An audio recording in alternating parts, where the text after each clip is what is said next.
I don't know how you found us, but I'm glad you did. It's the If It's Sports Podcast, episode number 13. Alright, this is Josh. I got my main man, Trav. We're back in the new studio after being away from a vacation. Did you have a good week off there, Trav? Yeah, I had a good week, man. Just a good weekend, just hanging out, watching sports. Got to check out a high school football game and hang out with the family some. So, yeah, it's a good weekend, man. What about yourself? Yeah, it's real good. You know, the family, we took a little road trip down to Florida, hit some amusement parks up down there.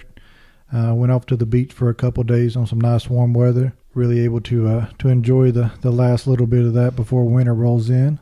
You know, it was great of Jacob the intern to be able to handle things while he was gone and chop up that best of episode. Really appreciate that. Yeah, Jake did a good job on that episode, holding it down with the best of If It's Sports. Everybody got to check out some of our earlier episodes, how we got to where we're at right now. So it's definitely a good job, Jake. Yeah, a lot of that stuff I'd forgot about there. So before we get into the show, if anybody out there listening wants to give us a call in to our If It's Sports hotline, just go ahead and do that at 276-415-0029. So if anybody wants to call in and we'll play your call live on the air, just hit us up at 276-415-0029. Yeah, and while we're waiting for those calls, we're going to go ahead and get into some NFL action. It's football. I've been watching it for 40 years. 40 years. Man, week 10 of the NFL season already. Can you believe we're this far into the season? Week 10 seems like it was just starting up a few weeks ago, but yeah, we're already at week 10. A few big stories going on. What are we looking at this week? Man, I think just what's really caught my eye, what I've really noticed over the last couple weeks of the NFL season, you know, everybody talks about the protest and this and that. It's really affecting the NFL ratings. You know, I think it's going to be injuries. You know, the NFL is a sport out there that you're really not the individual player. These guys have to wear their helmet, so they're not that well known. But, I mean, right now, this season, if you look at this injury report and players that are out for the whole season, it's some really big-name players. I don't ever remember a season like this where this many big-name players off of really popular teams are missing in action.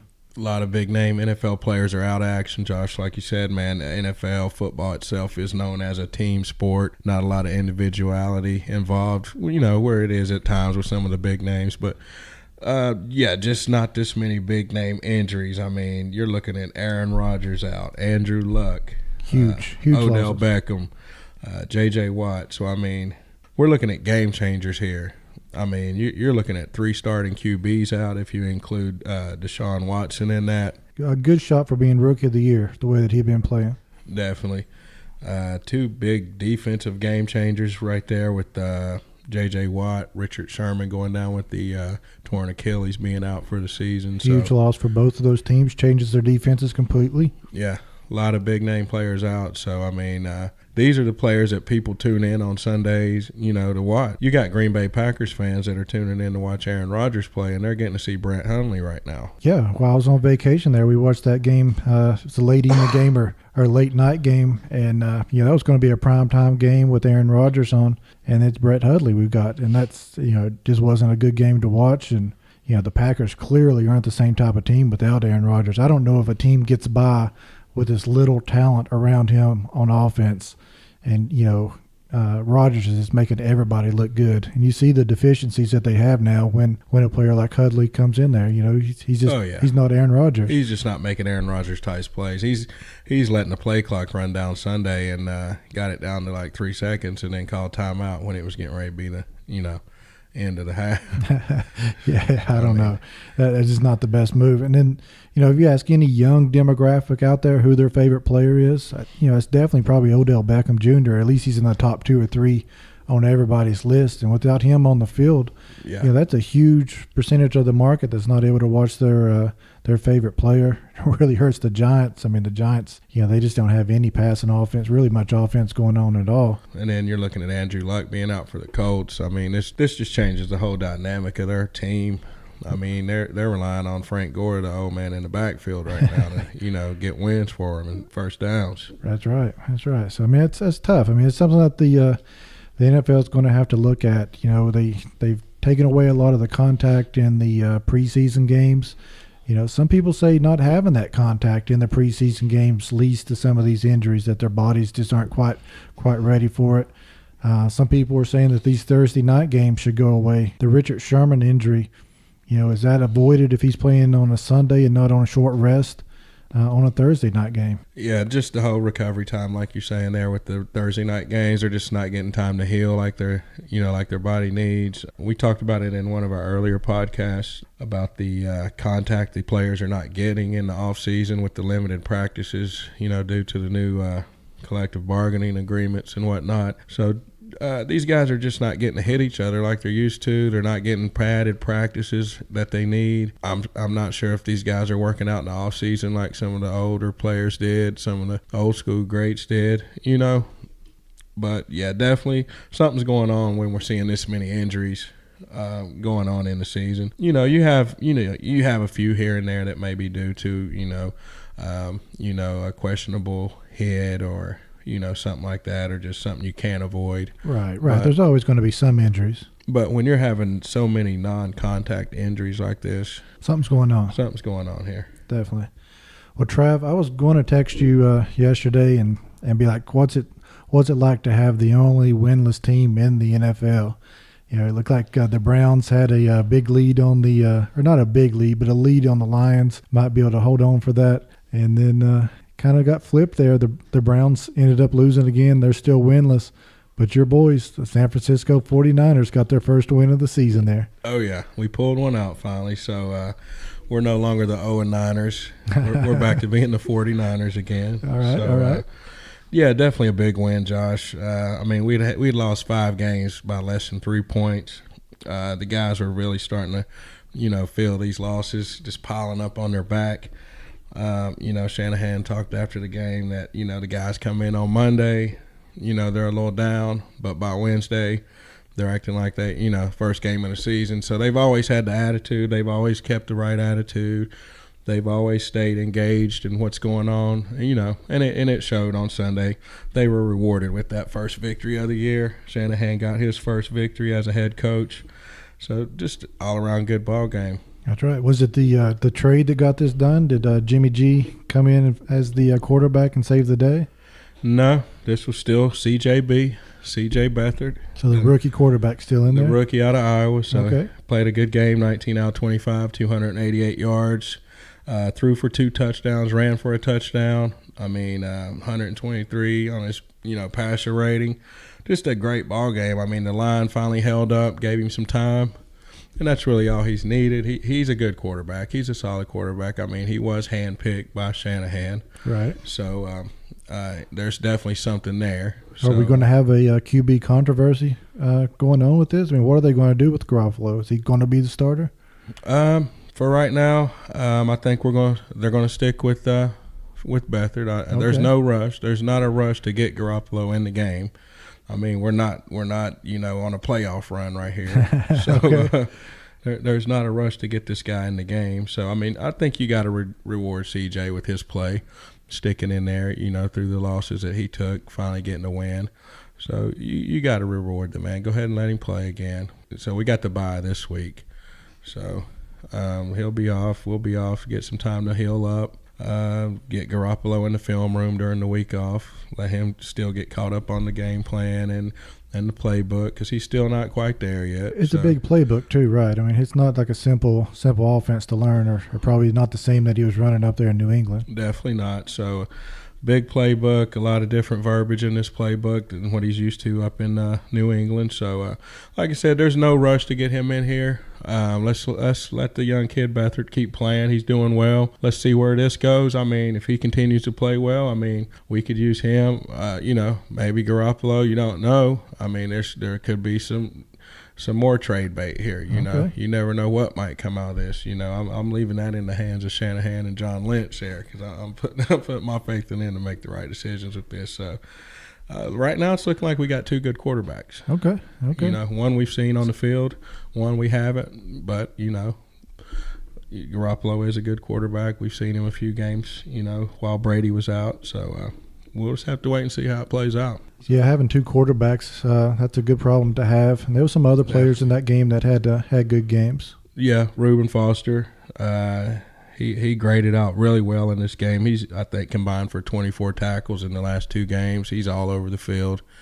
He's basically just a savage out there, just like tackling anything moving. Marquise Goodwin, young trackster, speedster, receiver, had an 83-yard reception.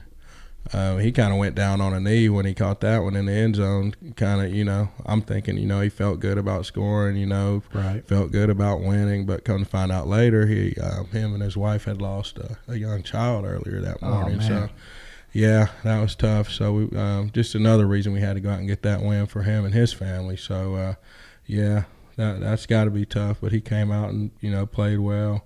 So, we definitely got to keep his family in our prayers right there. That's for sure. For sure. So your boys are going to be taking next week off. There's another guy in the league that's going to be taking a couple games off there. It looks like all the legal issues and everything with Ezekiel Elliot finally's played out there. I think even on our last podcast before we went on vacation, we said he was suspended, but somehow he came in and played in that game against your Niners. Yeah, some kind of way this guy just kept making his way onto the field. I don't know who Jerry Jones knows, what kind of lawyers he knows, but some kind of way Zeke kept getting on the field. But looks like finally the NFL was going to uphold that suspension, or they did uphold it. So right. He was not in action this week. Yeah, I mean, it's crazy. Definitely by no means am I a lawyer, and I usually like to keep up with stuff like this. But, I mean, I had a huge civics lesson that came on this with the appellate courts and the grand jury and all that talk. I mean, injunctions, all that stuff. I mean, it was crazy. I mean, your average football fan really doesn't want to get that deep in the legal system and keeping track on this. But, yeah, like you said, Jerry Jones, he's somehow able to keep this going. Yeah, coming friends out in high places. Yeah, for sure. We've talked about it a little bit in some of the other shows too. Did they make a mistake waiting this long now to serve out this suspension? I think you should have served it earlier. Just go ahead and get it over with, because now you're coming down to a playoff run when these games are really important. And second half of the season, your team's going into that without your star running back, your star player, one of the best players in the league. So now you gotta find a way to get it done without him on the field. Yeah, they're going to have to take on the Eagles there. That's going to be a huge divisional game there next week. So we caught a little bit of a break there, not having Zeke in that game. Yeah, and they're coming off a huge smackdown by the Falcons, 27-7. Definitely could have used Ezekiel there. I don't even think they ran to the left side of the field. I think they had one of their tackle out, Tyron Smith. Yeah, and one of those guys from Atlanta, he really took advantage of that. What, did he have 6 sacks in that game? Oh, yeah. He was just beasting through the left side of that Dallas line. So, definitely saw the effects of not having Zeke, having one of their, top linemen out. Just didn't look good all the way around. Yeah, and after he serves that suspension, he's going to come back. They're going to have 2 games on the season left, and they're going to have to take on Seattle and the Eagles again. So, that's a tough one to try to get back into football shape and ready to go into the playoffs if they're still in the playoff picture at that time. Yeah, so, it's going to come down to, you're putting a lot of pressure on young Dak. So, he can't do it all. He's doing everything he can right now, but just a lot of pressure on him. Alfred Morris and Darren McFadden, they're decent backs, but they're not Zeke. No, not at all. And it's got Jerry Jones pretty fired up there. I believe he's wanting to fight tooth and nail not to have Roger Goodell's contract re-signed for next year. I think it was something that the owners voted on early this spring. It was a unanimous vote on that. They was going to re-up his contract. And now after all this taking place, I don't think Jerry wants that to happen. No, I think he's pretty upset about Goodell's contract possibly getting renewed here. I think he's talked about a bunch of stuff in his contract that he's put in there, like free private jet for life, some kind of big $50 million contract. It's just some of that stuff is outrageous. But, yeah, Jerry's not real happy about it. Yeah, we may see him back in court again over a different matter here. Well, we know he's got good lawyers already, so he knows some people. That's right. Now, these weren't the only Cowboys that were battling it out as well. It wasn't this weekend, but the previous weekend, I think Tony Romo made a comment. We may have that clip, Trav. Why don't you go ahead and hit that? Peters doesn't want to tackle. That's one of the things I'm telling you. He's really good out there at the corner off coverage, but in tackling, not his thing. No, and he makes Deion Sanders look good at tackling sometimes. See, Tony, I tried my best to take the high road, but I don't I don't know the address to the high road. So I got to come at you, man. You 10 years as a starter, you're 2-4 in the playoffs. You ain't won nothing. I tried to bury the hatchet. Both of us work for CBS. I went and shook your hand and say, Tony, you're doing a great job this year. I thought that would be it. But nevertheless, you keep on shooting at me. Tony, what's going on, man? I got a gold jacket that I didn't buy. Dak says hi. And bye. Tony, leave me alone, man. I got a lot of ammunition, man. How many interceptions? 19 in 2012? Come on, man. You threw to everybody but me. Tony, come on, man. You know you never won the big one. So stop, man. Leave me alone. I tried to take the high road, but I don't know the address. All right. Yeah, so basically Deion said it right there. He's just, come on, Tony. I know you're in the press box now and you want to say some stuff, but don't come at Deion. So, I mean, a cornerback not tackling is a lot more common. You see that. It happens. I mean, it happens. But a quarterback with no wins, no big wins, no big game wins, no playoff wins stands out a lot more. So, I mean, I thought it was pretty funny. I definitely thought it was funny. I don't know, man. I'm a little bit on Tony's side on this. I mean, he didn't say anything wrong. I mean, Deion wasn't the best tackler in the NFL. He was a great shutdown corner, and if you wanted him to lock down a side of the field, he did that. He did that. That was his job. Tony's job was to win games, and he did not do that. Come on now. Tony's job was to manage that Dallas team. They didn't give him too much there. They put a lot on Tony. I mean, they didn't win. Deion was a winner. He won at FSU. He won a Super Bowl at the Niners. He won a Super Bowl with the Cowboys and Troy Aikman. Yep. But he didn't win nothing with Romo. Romo never won anything. Romo doesn't have a gold jacket. That's right, but he can still spit this. He can say it. He can say it. You're going to get a little bit of flack back from Deion. You know Deion's not going to handle that. And I think this is classic too, because I mean, right now Deion can't go out on the field and show that he is a shutdown cornerback, but he does want to protect his legacy. Yeah, it's his legacy. You know, if you look at if you take a young kid, this is what can be forgot about Deion's legacy. If you just go back now and play highlight reels of Deion, you're going to see his interception. You're going to see him high stepping. You're going to see the punt returns. You're going to see his too legit to quit. You're going to see the home runs with the Braves. You're going to see all that, but you're not going to see the non-tackling Deion Sanders. That part is going from the highlight reels. I said, a cornerback not tackling that's nothing. He's a football cornerbacks player. He's a football player. Aren't meant to hit. They're meant to shut down receivers. He's a football player. They're meant to get interceptions. He would come up and hit, though. Don't get it twisted. He did get Deion could come up and hit when he needed to. All right. So, but that's what I'm saying. You can't. Tony can't speak on that too much. I mean, he can say his little things about the tackling, but he didn't win. He didn't win. I mean, I think you're going to, anytime you take a shot at Deion, you're going to get a little bit of mouth back at you. Anytime you see a non-tackling quarterback out there and you use Deion as a reference, just expect him to come back at you, and you may want to get somebody to go out and buy a gold jacket for you. Trav, we talked about some of the big injuries that's really hit the league so far, league-wide, but Week 10 did see a couple injuries as well. You got any there that you're wanting to report on? Yeah, some big injuries we had Sunday, Josh. You had Atlanta Falcons running back Devontae Freeman. He left the game early, was declared questionable to return because of a head injury. They eventually downgraded him to being out of the game. He is now in the NFL's concussion protocol, so we'll look for him hopefully later in the week to get back into practice and possibly see him back on the field Sunday. Another big injury, Houston Texans' Will Fuller went down. Looks like he was shaken up after taking a hard hit from Rams safety LaMarcus Joyner in the first half. It looks like he's got some type of rib injury. It should see him back on the field. Texans definitely don't need to lose anybody else. Man, they've been beat up all season long. Yeah, and I mean, he was just starting to come on there late, getting some big-time receptions, some big yards, so they definitely don't want to lose him. Another big injury stood out to me here with Sean Lee. He's likely going to be out 2 games. That hurts that run defense for the Cowboys. They definitely don't need to give up any more run game. Looks like he aggravated a hamstring, so Sean Lee's going to be out for likely the next 2 games. Pittsburgh Steelers cornerback Joe Hayden looks like he broke his leg, broken fibula. He's going to be out 6 to 8 weeks.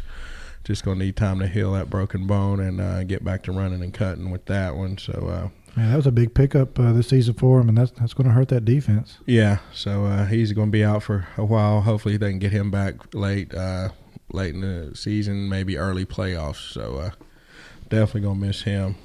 Green Bay Packers running back Aaron Jones. He was just coming on strong. Looks like he's going to be out for a while with MCL injury, about 6 weeks on that.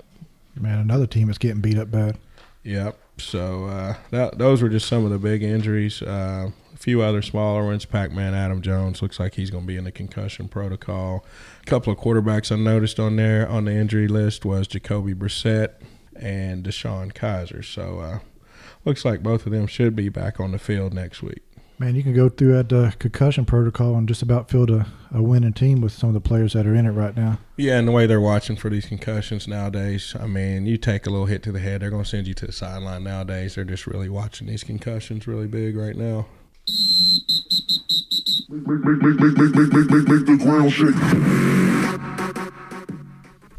All right, Trav, Week 10 power rankings. They're here. We can really make some good assessments on these teams. What's your top 5 looking like right now? All right, Josh. NFL Power Rankings Week 10 after 10 weeks of football action. I'm going to go with that number 5. I'm going to put the New Orleans Saints in there. These guys have won 7 straight football games. Their only losses came to the Patriots and the Vikings. The only reason I've got them down at number 5 because their only big win I've got is over the Panthers. Their other wins come against teams like Dolphins, Lions, Bears, Bucks. So they beat some teams, but, you know, not some of the bigger, stronger teams in the league. So I got them at number 5. Number 4, I've got the L.A. Rams. They've won 4 straight. They are 4-0 on the road. They are outscoring opponents 296 to 164. So they're putting up some points and they're playing solid defense. So look for them to make a run here late in the year and a push into the playoffs, possibly even win that division over the Seahawks. At number 3, I've got the Pittsburgh Steelers. They're sitting at 7-2. They've won 4 straight. So we know their formula. They're going to use Big Ben to throw the ball deep. They're going to hit you with the run game, and they're going to play solid defense. So I got them sitting at number 3, a strong number 3. At number 2, I've got the New England Patriots. They're also sitting at 7-2. They're 4-0 on the road. Bill Belichick just knows how to get his guys prepared each week. They're always going to exploit matchups and give teams fits in different matchups. So they pretty much embarrassed Denver on Sunday night.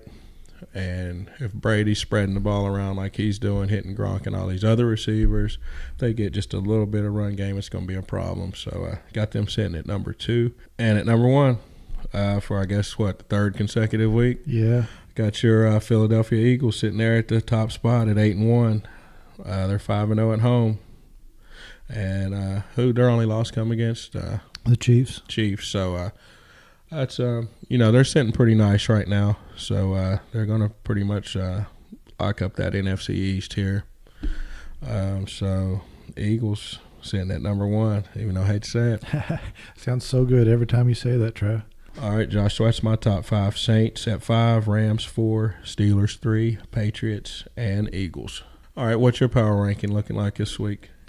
Man, we haven't even looked at each other's list there. Pretty much the same teams, but I've got a little different order, so we're going to go down it like this. Number 5, I do have the Saints there. They're on a 7-game winning streak. Really, same reason that they're at number 5 for me is they haven't beaten anybody, and I think they're going to have a chance to go through. The Falcons aren't looking that good. The Carolina, they're up and down, so their division isn't that tough. So I think they've got a good chance to go ahead and lock up a playoff spot. And who would have thought you would have said it? But the Saints defense is just for real. They are playing good right now, man. Number 4, Steelers. They had a come behind win over the Colts this week. Did just enough to get that win. Sometimes you got to win games like that. They're looking in good shape in the AFC. Number 3, I've got those Patriots. Huge win, 41-16 over the Broncos. They passed the ball really well. Special teams was clicking in that game. They ran the ball, enough. Yeah, they're getting it done, and they just don't have, the star players like they used to. They still got Gronk, but these wide receivers, I mean, they're really not a superstar team at wide receiver. They did pick up Bennett, a tight end. I think that'll help them a little bit here going forward. For sure. Number 2, I like those Rams. I mean, they're really impressing me right now. That offense is clicking. Defense is good. They got a little bit of a break in their matchup this week. They played the Texans, with the injuries and everything that the Texans have faced. But they came out with a big win on that one, 33-7. And then at number 1, they were on a bye this week. Not really much to say about their performance, but at 81, those Eagles, I've still got them as the number 1 team right now.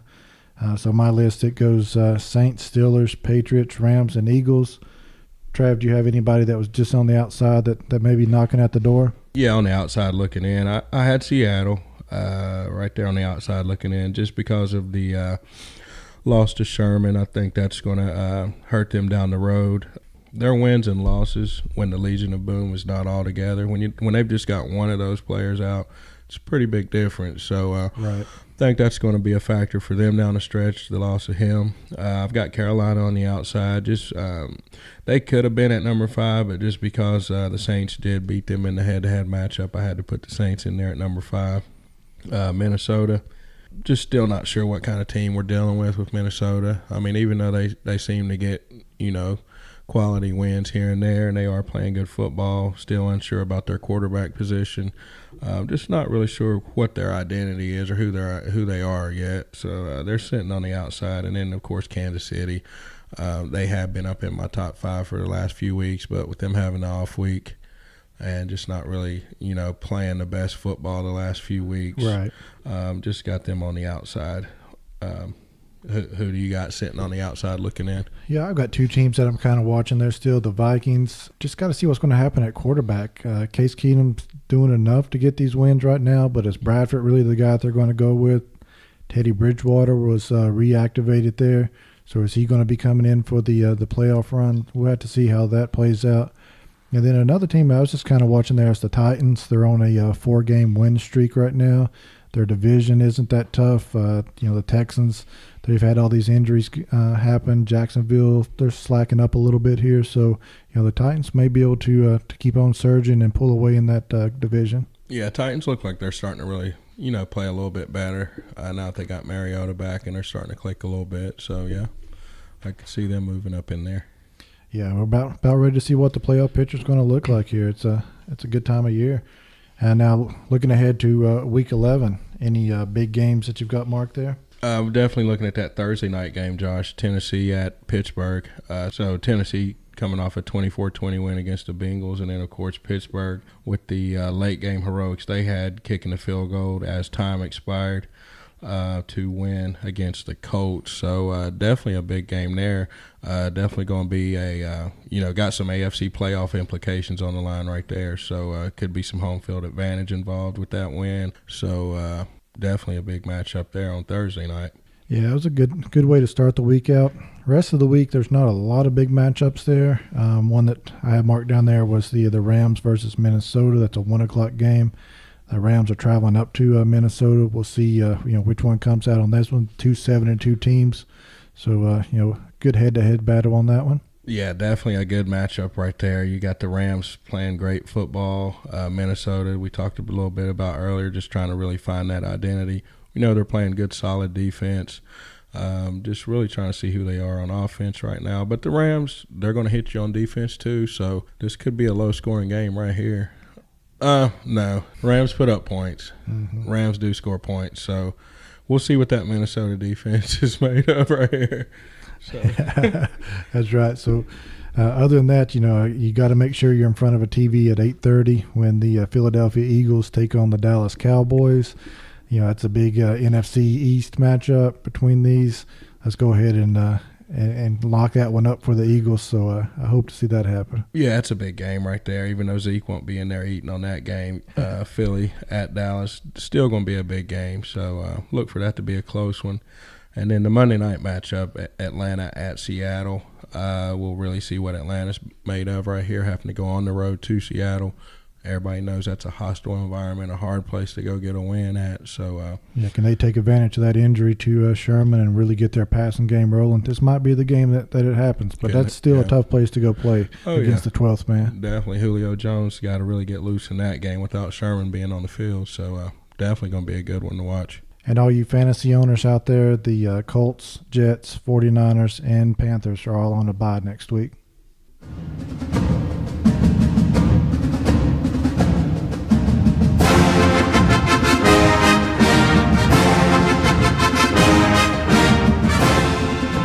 Trav, we almost saw it, something that we hadn't seen in maybe 40, 50 years. That was your number 1, 2, and 3 team all lose. But it didn't quite happen. Looks like Alabama took care of business in that matchup there, was able to come out of Starksville with a big win. Yeah, that was a huge win. That was definitely one of my bullet points for the week. Huge win. Bama over Mississippi State there. 31-24. You saw some big-time throws late in the game by Hurts. Something we hadn't really seen from him. Can he throw the football when he has to and when he needs to get a win? And I think he did that once again. And like I said last week, this guy just never seems to sweat. He just always seems cool, calm, and collected while he's out there on the field.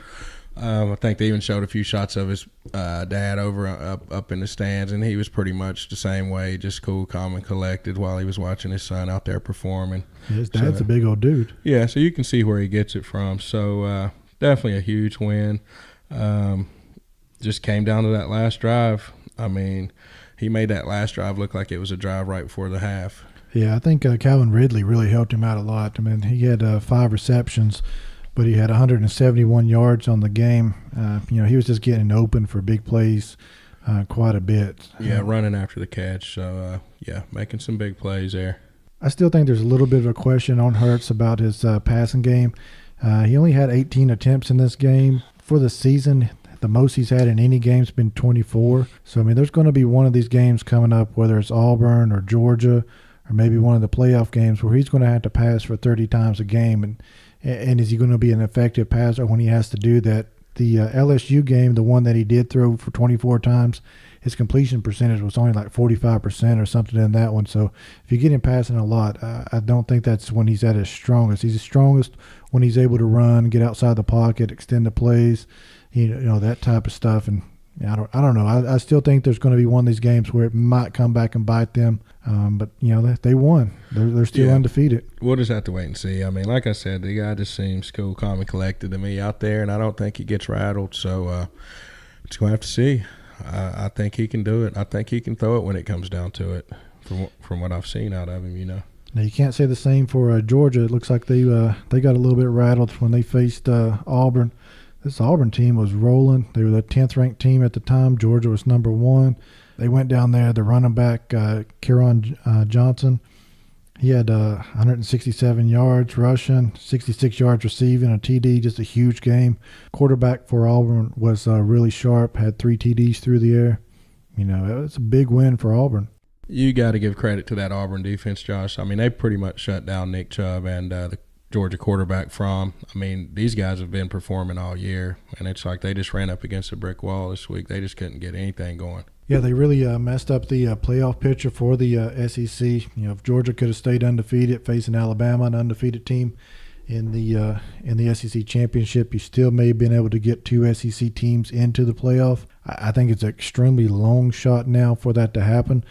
You might be able to get Auburn in there if they was to pull up an upset against Alabama here coming up, but there's a lot still to play out on the playoff picture. We'll get into that just a little bit later. Another third game that we was watching was number 3, Notre Dame. Had to travel down to Miami. It was a huge rematch of some of the classic 1980, early 90s battles between the convicts and the Catholics. Huge game. And it didn't disappoint if you were a Hurricane fan. Definitely didn't disappoint if you're a Hurricane fan.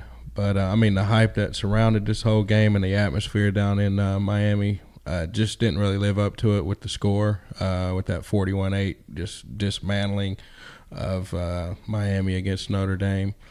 I mean, the turnover chain was in heavy rotation that game. Nobody got to keep it too long, did they? No, it was just being passed around like it was just some free jewelry from Jake the Jeweler. Sure, I wish Jake would send one up to our studio here. You know, we're in the new studio. A turnover chain would look good. So if anybody's down there in Miami and wants to send one up, we'd be glad to display that. Definitely. So, I mean, that Miami defense just stifled Notre Dame's offense. I mean, those big defensive backs from Miami just were just way too physical and fast for the Notre Dame receivers. That plus the fact that Notre Dame's quarterback was under constant pressure the whole game. He just didn't really have time to do anything. It just wasn't a good combination. So, and that definitely showed in the score, 41-8. Man, that's a tough one to take, Notre Dame fans. Yeah, for sure. I mean, Miami took Notre Dame out of their strong points. They didn't let them run the ball at all. Notre Dame's got a heck of an offensive line, but Miami's got a young defensive line, and they answered the call. They neutralized the ground game, put Notre Dame into passing situations, and you don't really want to be doing that with these aggressive cornerbacks that they have. And it's kind of scary. Mark Richt was a heck of a coach at Georgia, but you let him get down there at talent-rich Miami. It takes him 2 years, and he's already got this team, probably going to be number 2 or 3 ranked in the playoff picture. It's scary. I don't like it. I don't like Mark Richt being at Miami, being a Gators fan. Well, me being a Florida State fan, I don't like Miami doing anything good down there. But, I mean, you got to give them credit. I thought they were a questionable undefeated team until this win. I did too. I mean, but now you definitely got to give them credit. And I look for them to be up in the, number 2, number 3 spot in that playoff picture. I think there's a really good chance that's going to happen. Another big matchup that happened this week was the TCU-Oklahoma game. Oklahoma took care of that one. They're staying, in the lead in the Big 12 conference there. We also had Wisconsin. They were playing Iowa. They were able to win that one. They're staying. You're just going to skip my boys. You want to talk about Florida State? I mean, they were playing number 4 Clemson. They did have a chance to win late. Blackman threw a pick late. But no. we can move on. Yeah, there is another Florida team that's doing pretty good there. The boys down there at UCF, they're undefeated on the season as well. I'm just interested to see in this poll with a couple of the top teams losing out, does this UCF team get close to the top 10 in the playoff picture? It's possible as long as they still got their coach at the end of the season or during the season late. Yeah, let's go ahead and play a call. We may have a question on that. Hey guys, this is Jamie. I just called to say really enjoyed Jacob the intern last week while y'all was on vacation. Also, I was just wondering, don't you wish we'd got into coaching so when we got fired, we'd still get millions of dollars not to do our job? I'll look forward to hearing your comments and also on the new coaching search for Florida and Tennessee. Have a good day. All right, Josh. There's Jamie with another call in. Definitely a dedicated caller to the show. He wants to know what's going on with the Florida-Tennessee coaching positions. What do you think about it? Everything that I'm hearing right now, it looks like Chip Kelly may be in the lead for the Florida job. There's even some reports out there by the end of this week he may be named as the head coach. If it's not him, I think Frost from UCF is going to be the leading candidate there. And then maybe Dan Mullen also in the running for that. And I agree with you, Jamie. It's crazy these guys can get fired from their job and they still get these buyouts. I mean, it's crazy. I think McElwain got $4 million. Butch Jones was even higher, maybe $6 or $8 million. I can't recall right off the top of my head what it is, but to be able to either go home or find another job and still get paid from that, it's crazy. I wish that's how the real world worked on that. So what are we hearing? What kind of names are you hearing, Josh? I know I've heard Chip Kelly's name floating around a little bit. For the Tennessee job? For both of them, actually. Yeah, I mean, like I say, I think Florida's probably going to lock him up by the end of this week if all reports are correct. That would take him out of the running for the UT job. But if it doesn't happen that he doesn't get the Florida job, I think he's probably a top candidate there for Tennessee. Still, for all Tennessee people, it's always John Gruden is staying at the top of that list. Personally, I don't get it, and I don't see it happening. I mean, he's getting paid $6 million a year to call Monday Night Football, and then he does some Gruden quarterback camps during the spring right before the draft. I mean, that's a pretty good schedule. It's a pretty good life there to be able to leave. He's got to be pretty satisfied with that. So he'd have to hit the recruiting trail.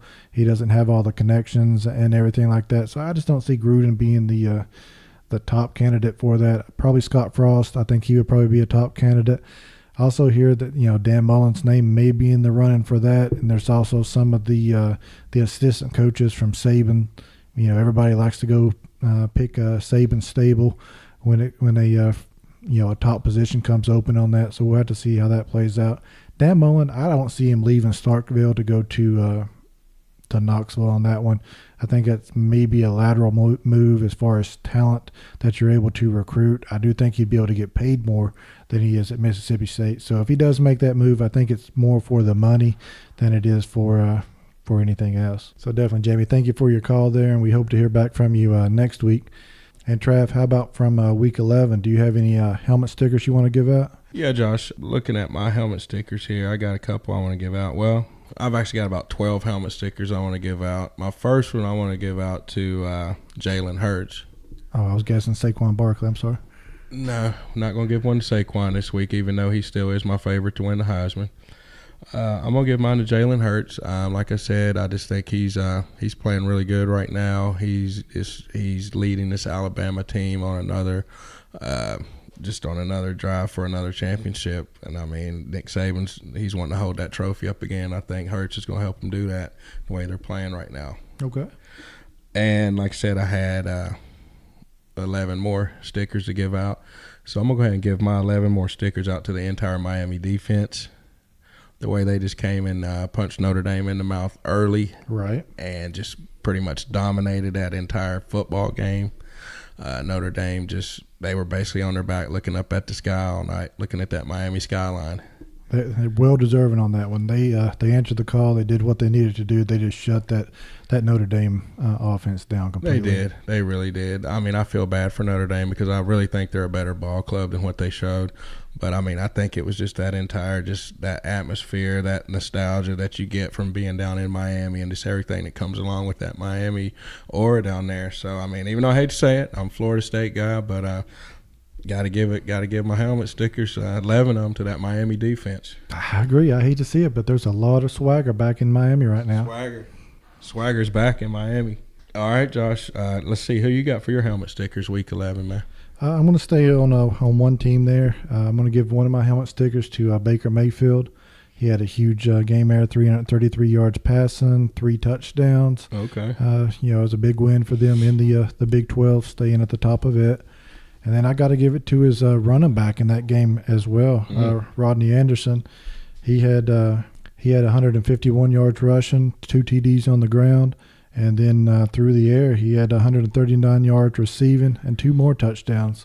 Big win. So, yeah, I mean, over 300 yards of total offense from him, getting it done against a tough TCU defense. Number 5 versus number 6, huge win. So I can go along with those stickers, man.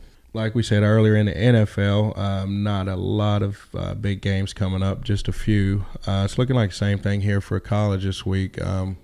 Did any of these games stand out to you that might be worth watching? Just for how it could affect the playoff picture, you got an undefeated Wisconsin team. They're going up against Michigan. That game is at home for Wisconsin, so they should have the advantage in this. I do think they're a better team than Michigan, but if Michigan was able to pull the upset out, it takes another team out of the running for the playoff picture. I just don't think a one-loss Wisconsin team can get into the playoffs. And then outside of that, I mean, it's extremely light. You've got Alabama taking on the heavyweight Mercer, so they shouldn't be challenged in that. Miami, they're going to be playing UVA. UVA isn't having that good of a season this year. I really am stretched to find any other big matchups. Is Georgia losing to Kentucky? I don't think so. I think it's a good rebound game for Georgia, but, I mean, Kentucky's a much improved team this year. Yeah, I know we gave Kentucky fans a little bit of a hard time there, but, I mean, they've been playing some solid football, and, this could be the game to catch Georgia on after a rebound. Never know. That is one of those games. You got to watch this one. Yeah, another game, does Notre Dame rebound when they take on Navy? We'll see how that goes out. But other than that, really just not many big games. But these are the weeks sometimes that you see some teams slip up and we see some upsets we just didn't see happening. AP top 25's out, Josh. What's it look like to you? Any big changes? Any shakeups in that? We saw Miami jump up there to the number 2 spot. Oklahoma filled in that number 3 spot. Of course, number 1's the undefeated Alabama team, and then Clemson and Wisconsin, they're a little bit interchangeable on that one. So, I mean, if I'm looking at these schedules right now, the way it's playing out, if I had to bracket them right now for the playoffs, here's what I went and done. I've got Alabama in that number 1 spot. I think, if they take care of business, they win out, they're in there. They're a lock. My number 2 spot, I've got Miami or Clemson. I do not see a way that both of those could get in. They're going to play each other in the ACC championship game, so I think one of them is going to knock the other team out of the playoff chance. Yeah, I could see that happening. I'm like you, man. I don't see both Miami and Clemson getting in unless somebody else just falters down the stretch like Oklahoma or Wisconsin. I definitely see one of those two teams probably getting in there. Yeah, I'm going to give my number 3 spot in the playoff right now to Oklahoma. I think the Big 12 champion, if they go in, win out the rest of the way, I think they're in there. And, I mean, I hate to put them in here. I think this would be one of the weakest schedules that anybody has ever played to be undefeated, to make the playoffs. But I would have Wisconsin in there. If they win out and they win the Big 10 championship game, I don't see how you could leave them out. Yeah, I think that's the only way they don't get in, Josh, like you said, if they lose that Big 10 championship game. Yeah, and it's going to be – I mean, we've got some other good, deserving teams out there. Georgia, if they match up against Alabama in the SEC championship game, that could be another loss for them. So what a huge game that's going to be if we end up seeing that. Yeah. Bama. Oh, man, Bama at Georgia. Bama versus Georgia in the SEC championship. Yeah, it's really just an extra round to the playoffs. I mean, that's probably going to be one of the best matchups of the season. Auburn's got 2 losses. Even if they beat Alabama and was to get into the SEC championship, I don't think them with 2 losses are going to be able to get in. So if Georgia beats Alabama, you think in that SEC championship, do you think that's going to knock Bama out, or do you think that's just going to bring Georgia up in? I think that brings Georgia up in. I think that scenario we could see 2 SEC teams in there, but it's going to be tough. It's all going to depend on what these other teams do as well. An undefeated Miami team, I think they're a lock to be in there. A 1-loss Clemson team even beating Miami, I don't know. I mean, do the voters go with a 1-loss Alabama over Clemson? It'll be interesting.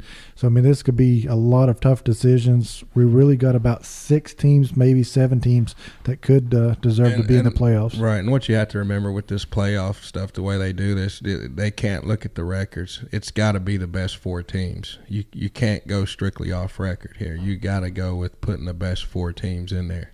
I still think you got to give my boys UCF a little bit of love and not put them in the playoffs, but let's get them up there in the top 10, man. Scott Frost is down here with an undefeated team. Give him a little bit of love. He is down there with an undefeated team, but you got to look at that strength of schedule, Josh. That hurts him. That definitely hurts him there, but I like that undefeated team there. Just a little love.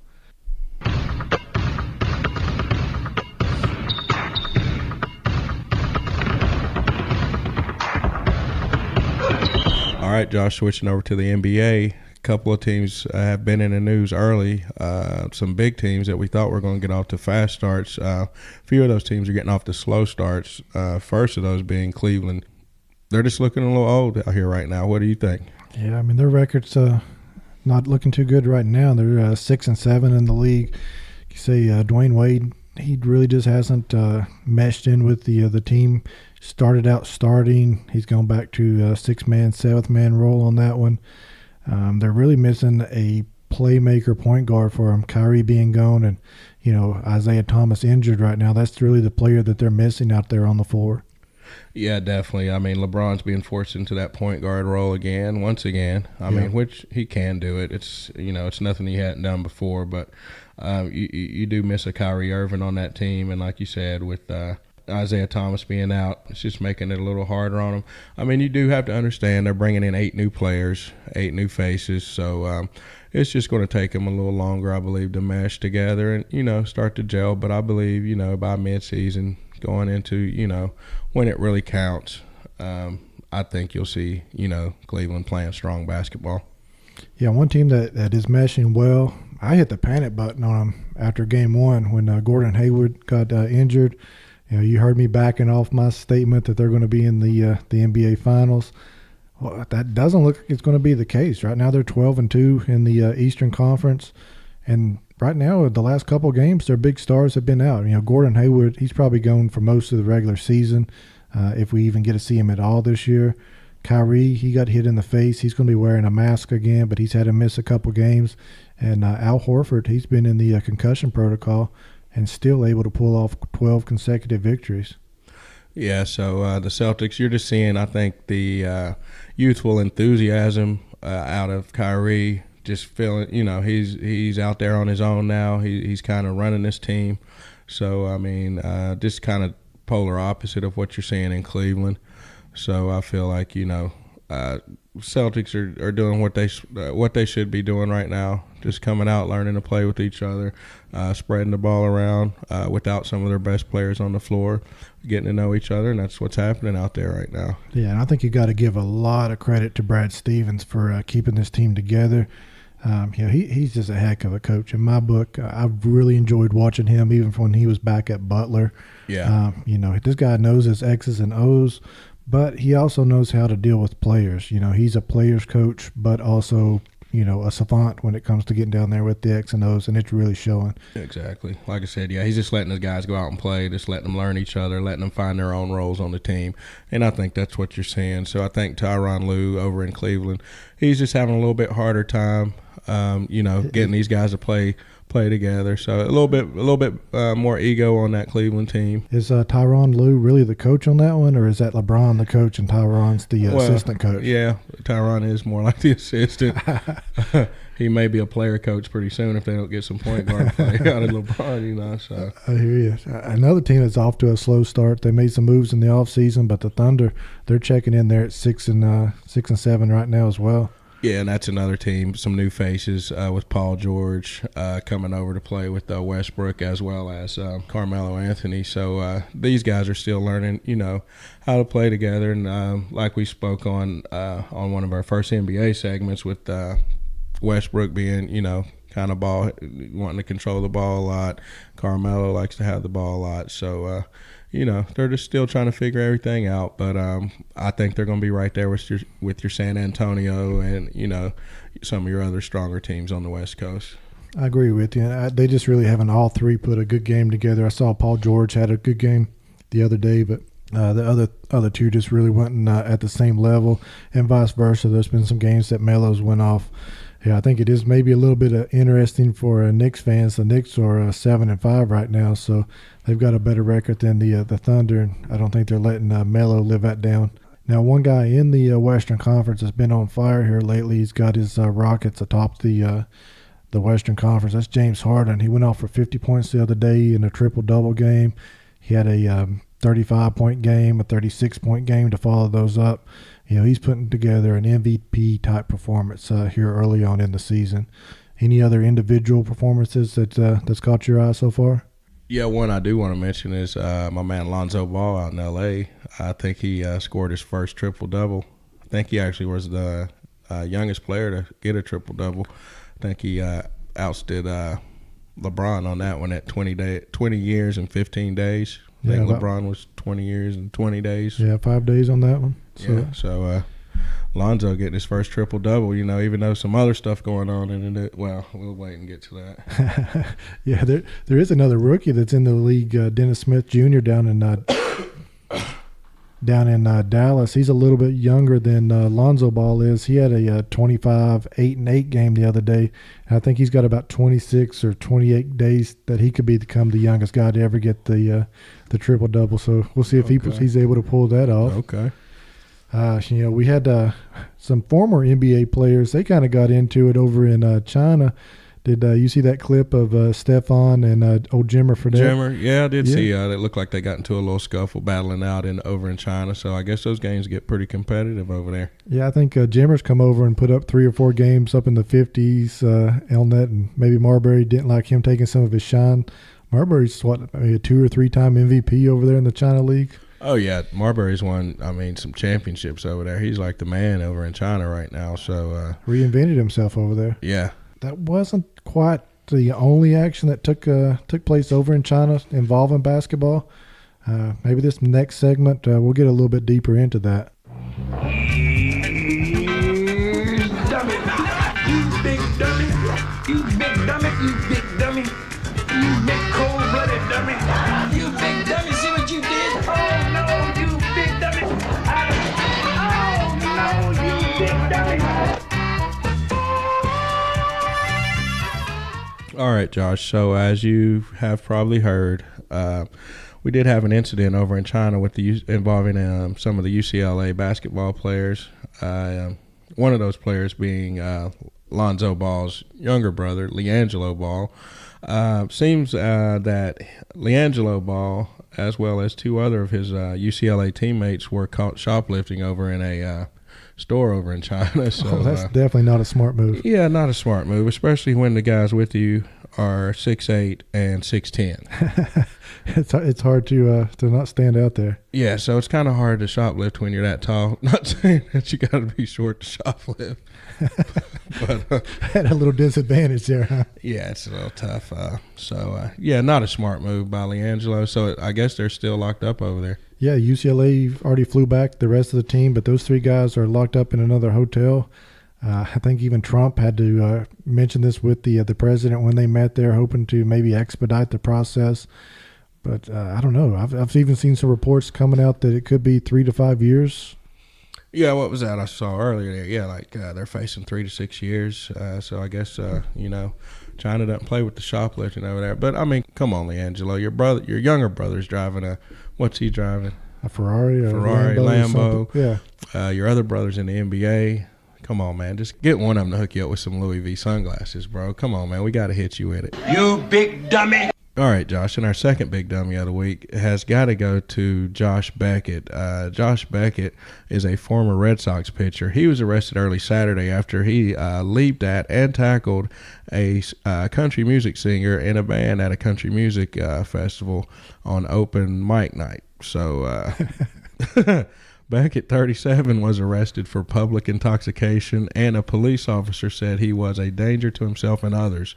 So, and they've even got a photo of my man Josh Beckett leaping in the air mid-flight here, tackling this guy. So, to top it all off, the singer that he tackled is saying now that he suffered some pretty serious injuries. So, looks like he's hurt his arm and his neck, tore his rotator cuff, and dislocated his shoulder. So, looks like this guy's got some physical therapy visits in his future here. So, not a good look for Josh Beckett. Not at all. I like his defense, though, in that he said he was not trying to tackle the guy. He was just actually stage diving. Yeah, just horse playing with him.